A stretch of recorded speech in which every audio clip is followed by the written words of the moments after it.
Morning friends.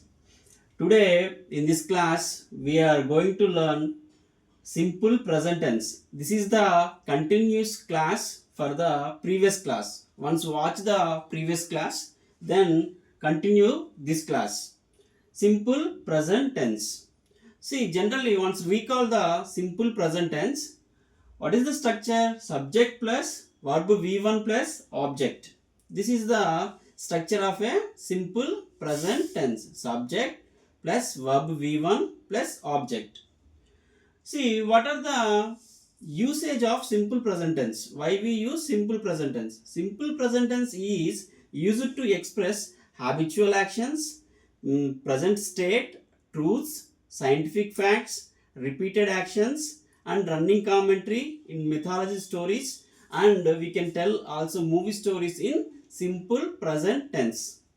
See, in this class we are going to learn keywords and confirmative questions and informative questions.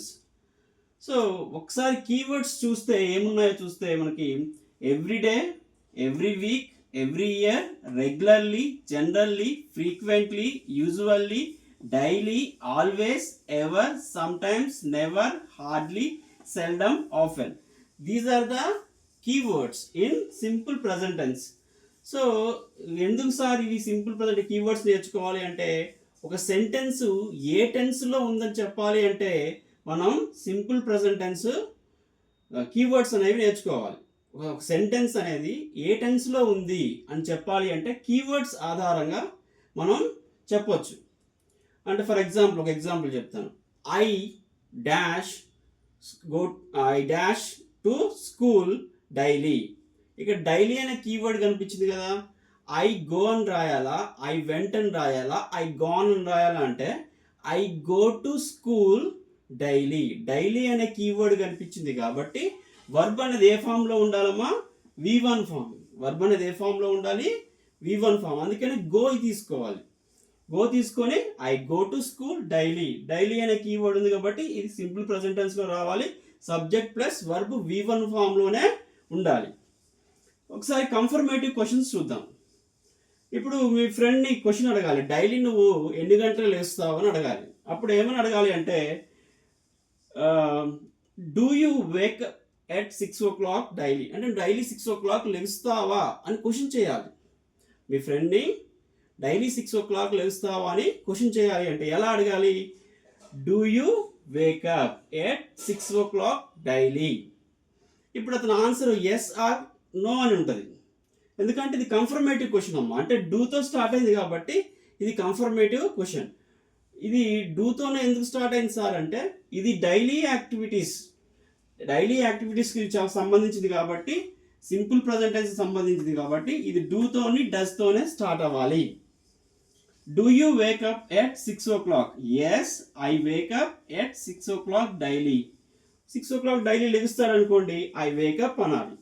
అది లేవట్లేదు అనుకోండి, no, I don't wake up at 6 o'clock daily. నేను 6 o'clockకి లేవను. I don't wake up. 6 o'clock లేవనున్న తర్వాత again if you want to ask a confirmative question, మళ్ళీ ఒకసారి అడగాలనుకోండి, ఏమని అడగాలి అంటే, don't you wake up at 6 o'clock daily. Don't you wake up అని మళ్ళీ మనం క్వశ్చనింగ్ చేయాలి. This is for subjects like I, we, you, they. I, we, you, they వస్తే డూతో క్వశ్చన్ చేయాలి. ఐ, వి, యు, దే వస్తే డూతో క్వశ్చన్ చేయాలి. He, she, it third person singulars వచ్చాయనుకోండి, డస్తో క్వశ్చన్ చేయాలి. థర్డ్ పర్సన్స్ సింగులర్స్ వస్తే ఎవరితో క్వశ్చన్ చేయాలమ్మా? డస్తో చేయాలి.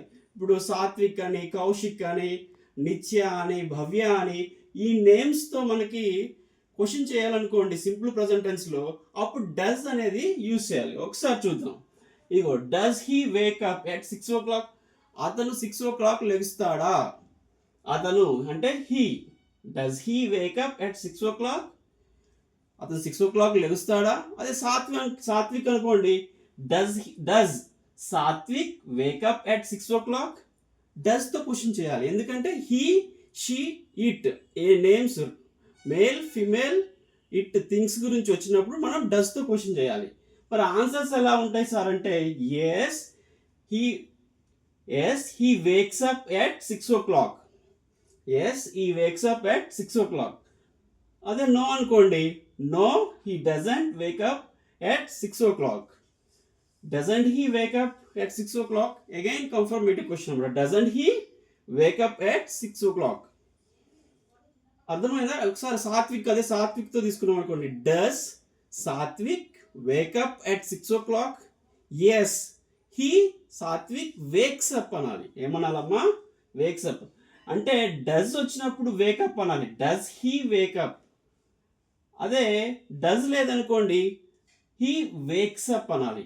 ఒకసారి చూడండి, డస్ హీ వేకప్ ఏమనాలి? డస్ హీ వేకప్ అనాలి. అదే డస్ లేదనుకోండి, హీ వేక్స్ అప్ అంటే ఎస్ అనేది యాడ్ అవుతుంది, అది గమనించండి. ఇక్కడ చూడండి, నో ఆన్సర్లో does he wake up, yes he wakes up. No అనుకోండి, నో హీ డజంట్ వేకప్. ఇక్కడ డజంట్ వచ్చింది కాబట్టి వేకప్ అనే రావాలి. ఈ యొక్క చిన్న రూల్ మాత్రానికి సింపుల్ ప్రెజెంట్ టెన్స్లో మీరు నేర్చుకోవాలి. ఏంటి? ఈ డజ్ వస్తే వేక్, డజ్ లేకపోతే వేక్స్ అప్, ఎస్ అనేది యాడ్ అవుతాము. Doesn't he wake up. సో ఇలా. ఇప్పుడు నెక్స్ట్ మనం డైలీ హ్యాబిచువల్ యాక్షన్స్ ఉంటాయి, మన డైలీ రొటీన్స్ ఉంటాయి.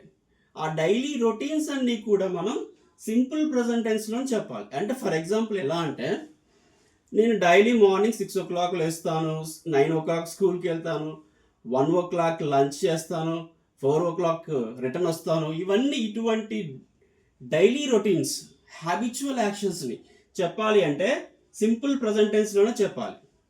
అంటే చూడండి, ఇప్పుడు daily I wake up at 6 o'clock, then I take bath, I go to school at 9 o'clock, and then I take lunch at 1 o'clock. I return from school at 4 o'clock. I take snacks. I take dinner at 8 o'clock. I go to bed at 10 o'clock. ఇలా మనం daily చేసే activities అన్నీ చెప్పాలి అంటే simple present టెన్స్లో చెప్పాలమ్మా. అంటే I go, I take అంటే verb V1 ఫామ్లోనే ఉండాలి. మీకు verb V1, V2, V3 forms తెలుసు కదా. V1 play, V2 played, V3 played, V1 cooked. ఇలా V1 ఫామ్లోనే సింపుల్ ప్రెజెంట్ టెన్స్ చెప్పాలి. ఓకేనా? Thank you for watching this video. Please subscribe my videos and share to your friends. Thank you all.